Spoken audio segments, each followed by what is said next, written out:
Today is October, and we are going to call Whipsaw. The trading in both stocks and back securities were today with a swing in it's 500 range. It traded positive to negative 4 times throughout the day, ended up being down 189 on the day. We're really bad the board from 162 or down 162 at one point. I mean, that would be under 1.5 cent fee cost to do the same that would have done yesterday's. Fortunately, came back and only 4 down. So again, significant loss, 0.5% almost. The reasons the Fed did emergency meeting last night, 0.5% rate cut, which I'm sure you've heard. Again, my client calls and say, "Oh gosh, did my rates drop on my mortgage?" That's not the case. The Fed's rate is going to affect prime rate, which are term. Basically, banks do things, credit card, money accounts, account numbers, those types. That's what the prime rate's based on. Banks actually set prime rate, not the government. The government sets Fed funds rate, and the prime is 3% more than the Fed funds rate. So now the Fed funds rate is down to 1.5.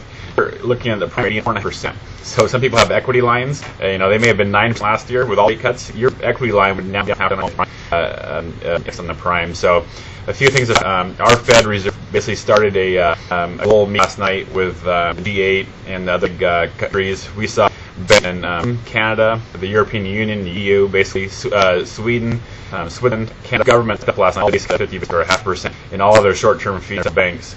And some have, like I said yesterday, 7% drop. But for this is not inflation. Typically, the reason governments for short-term rates bank is to fight inflation. But this is simply a liquidity crisis issue, and they're trying to make it more affordable to borrow money. Up their discount window, 1.5, and this is the money that we borrow in America. We can borrow money from that discount window.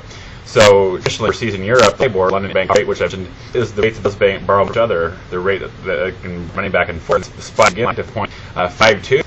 Versus in the United States, our business is going to borrow for at 1.7. So different to have that ability and for to step it up and that. Surprisingly, good news is home sales were expected to be 1% loss this month, and they actually jumped to 7% gain. So 7 of pending home sales have gone versus the minus 15. So that's good news. People are maybe getting they're sitting on their hands, frozen and waiting for change. But with prices dropping as much as they have to be in the 5, and it is high. So that's the message for Indians.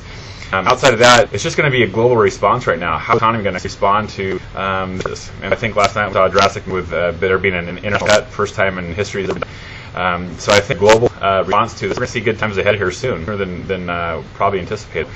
That's the good news. I'm off. Hopefully you are. But again, it's all attitude. So down market, but I can just keep that attitude. An unbelievable market can apply to anything, and hopefully that's the attitude going forward. We're here to serve. If you have any questions, call us and be blessed.